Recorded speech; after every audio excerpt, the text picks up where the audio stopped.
সাধারণ সেন্সে চিন্তা করেন, উনি নিশ্চয়ই এখানে বারিশা হোক না কোন হোক না তুন হোক তার সাথে ঝামেলা করতে চায় না, রাইট? এই জিনিসটা যদি ওখানে যদি আমি থাকতাম, এক্স্যাক্টলি তুমি এটা আমার সাথে করতে পারতা না, হেলিকপ্টার সহ তোমাকে ঢিল দিয়ে ফালাই দিল। তার মানে আপনার বিষয়টা হচ্ছে এত প্যাটার্ন দরকার ভাই। আমি একটা দেখেন ভাই, বাংলাদেশের মিডিয়া ব্র্যান্ড প্রমোটার মানে ব্র্যান্ড প্রমোটার বা ইনফ্লুয়েন্সার যেটা বলেন এগুলো আমাদের হাতের উপর দিয়ে গেছে। So I know everything. So এত প্যাটার্ন দরকার নেই, বিষয়টা অনেক ক্লিয়ার। এখানে হচ্ছে দুইটা বিষয়, বারিশা হক আচ্ছা ঠিক আছে, এবং যে হেলিকপ্টারের যে ছিল ওই দিন দায়িত্বে বা ওনার বা director, one of the director, whatever it is, mister Ripon, তাদেরকে হচ্ছে ক্ষমা চাইতে হবে আপুর কাছে, কারণ তারা খারাপ ব্যবহার করছে। এই খারাপ ব্যবহারটা করতে পারতো না। আজকে যদি উনি দেখে, উনি একজন ভদ্র মহিলা দেখে ওনাকে কি তুমি লোকজন নিয়ে জোর করে সরাই দিয়ে তুমি একটা শুট করে ফেলতে পারছো। আইনের সহায়তা কেন নেননি? আমি অবশ্যই মামলা করবেন কিনা এই দুটো কথা বলুন। এটার আইনের সহায়তা নেওয়া যায় না তো, একটা প্রমোশনে রেডি হয়ে গেছে। দেখেন তখন তো ওনার কাছে টাইমটা বাধা। দেখেন ওনার ওখানে মডেল দেখে উনি পে করে নিয়ে গেছে।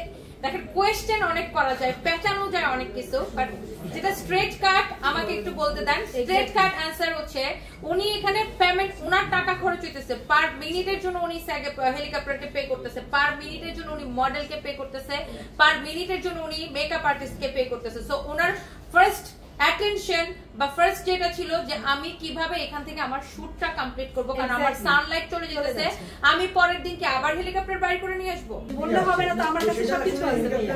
উনি একটা 40-এ গিয়েছি, একটা 40-এ এয়ারপোর্টে ঢোকা হয়েছে। এখানটায় অভিযোগ তো হবে, শুট করার কোনো ডিলিংস ছিল না। আমি বলি এখন মামলা করবেন কিনা? মামলার কথাই আসতেছে না এখানে তো। আগে আমরা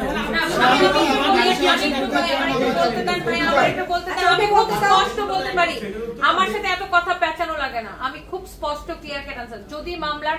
যদি ওনারা প্রকাশ্যে মানে ক্ষমা না চায় এবং ওনার যে ক্ষতিটা হয়েছে সেটা যদি ওনারা না দেয়, অবশ্যই তিনি আইনগত ব্যবস্থায় যান। সেটা অবশ্যই আপনার মানে হেলিকপ্টারের যে ডিরেক্টর বা ব্র্যান্ড অ্যাম্বাসেডর, হেলিকপ্টারের যে যারা ছিল ওটার সাথে জড়িত সবার বিরুদ্ধে হচ্ছে যে অবশ্যই আপনার আইনগত ব্যবস্থা নেওয়া। আচ্ছা আমি একটা প্রশ্ন করি, যে বলে যে ওনাকে লেটে দেওয়া হয়েছে বা ওনার আগে তারা ওই ভাড়া শুট করতেছিল, তার ওই অবস্থাতে। আচ্ছা আমি একটু বলি, এখানে একটা জিনিস, ওনার কাছে একটা ভিডিও আছে, আপনারা আরো ক্লিয়ার হয়ে যাবেন। হেলিকপ্টার দিয়ে উনি ফার্স্টে কোথায় গেছে? ঢাকা এয়ারপোর্টে, রাইট? ঢাকা এয়ারপোর্ট থেকে হেলিকপ্টারে করে উনি চড়ে ওই রিসোর্টে গেছে, ওই হেলিকপ্টারে করে কিন্তু উনি রিসোর্টে গেছে। তাহলে একটা কমন সেন্সের বিষয় দেখেন আপনি, যেই মানুষটা হেলিকপ্টার নিয়ে ওখানে যে ল্যান্ড করলো, তাহলে কি তার শুট হবে না ওখানে? তাহলে ওনাকে হেলিকপ্টারে উঠাইলো কেন? ভেরি ক্লিয়ার, এটা দেখবেন ব্রেন খাটার। একটা মানুষকে উনি যদি হেলিকপ্টারে চড়ে যায়, ওই হেলিকপ্টারে উঠে যদি ওই রিসোর্টে নামে, তাইলে ওনার শুট আছে, তাই এই জন্যই তো ওনাকে নিয়ে গেছে। নয়তো ওনাকে নিয়ে গেল কেন? তাহলে অন্য যারা ভিডিও করছে তাহলে তাদেরকে নিয়ে যেত। জিনিসটা ক্লিয়ার কেনা? ওনার কাছে ভিডিও আছে, উনি হেলিকপ্টার থেকে নামছে, ওনার মডেলটা রেডি, শুট স্টার্ট হবে, এখন ওনাকে একজন গায়ের জোরে ছড়াই দিয়া তাদের একটা এরকম হতে পারে যে সে দেরি করে গেছে বিলে হচ্ছে তাদের টাইমটা শুরু হয়ে না ভাইয়া, আমাকে আটকিয়ে রেখেছে এবং হচ্ছে আমার কাছে ফুল ডকুমেন্টস আছে।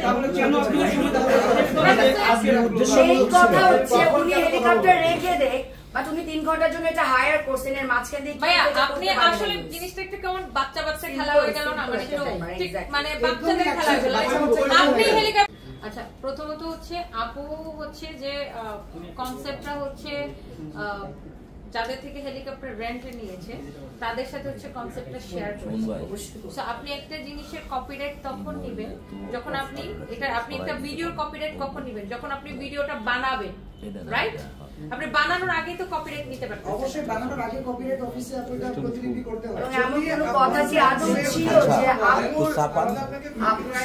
নরমালি শুনেন, অবশ্যই কনসেপ্ট কপিরাইট করাবে। আমি একটু বলি, নরমালি যেটা হয় যে কেউ যখন তার কোনো ডিজাইনের হোক যে কোনো কিছু যখন কপিরাইট নেয়, তখন নরমালি মানুষ দেখেন উনি কিন্তু এটা নিয়ে উনি কি ক্যাচাল করার জন্য ওখানে গেছে তা তো না নিশ্চয়ই, কারণ উনি একটা জিনিস উনি বিদেশে এটাকে সেল করবে এই উদ্দেশ্যে উনি একটা হেলিকপ্টার ভাড়া নিয়ে এতগুলা মডেল ভাড়া করে নিয়ে ওখানে উনি শুট করতে গেছে।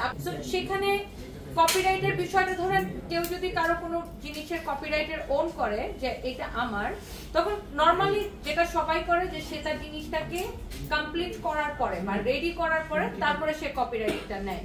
সো এখন ওনার এটার কনসেপ্টের কপিরাইট হয়তো উনি নেয় নাই, বিকজ ওনার তো এখানে ক্যাচাল করার কোনো উদ্দেশ্য ছিল না। উনি তো জানতো না যে এই হেলিকপ্টার যার থেকে ভাড়া নিছে তারই ডিরেক্টর তার ওয়াইফ নিয়ে ওখানে এসে দাঁড়ায় থাকবে, আবার এই কোম্পানির ডিরেক্টর এই কোম্পানির ব্র্যান্ড অ্যাম্বাসেডর ওখানে দাঁড়ায় থাকবে। এটা একটা নর্মাল সেন্স ভাই। আপনিও যদি এখন একটা জায়গায় শুট করতে যান, আপনি তো আগে থেকে জানবেন না যে ওখানে কে ওয়েট করবে। আমি একটু অ্যাড করতে চাই, যেহেতু আপনি বললেন যে কনসেপ্টটা শেয়ার করেছেন, সেটার কি ডকুমেন্টস আছে যে আপনি ফেসবুক বা অন্যান্য মাধ্যমে এটা হোয়াটসঅ্যাপে তো উনি তো ওদের সাথে হোয়াটসঅ্যাপে অনেক কনভারসেশন আছে, ওনার যত কনভারসেশন আছে, ওনার পেমেন্ট, ওনার শেয়ারিং, এভরিথিং সবকিছু ওনার কাছে কনভারসেশন আছে। সেটাই তো বলতেছি, মানে তাদের শুটের আগে কি অবশ্যই অনেকবার কথা হচ্ছে না? আছে? জি জি আছে। এটার জন্য আর 3 ঘন্টার মধ্যে না আমি একটু কনসেপ্ট চুরির কথা বলেছেন, কনসেপ্ট চুরি হচ্ছে আপুর, বাট আমরা যে কথাগুলো বলছি, কমপ্লেইন গুলো করছিলাম ওই টাইমটাতে সব লাইভ আছে, উনি সেম কথাগুলো টিভিতে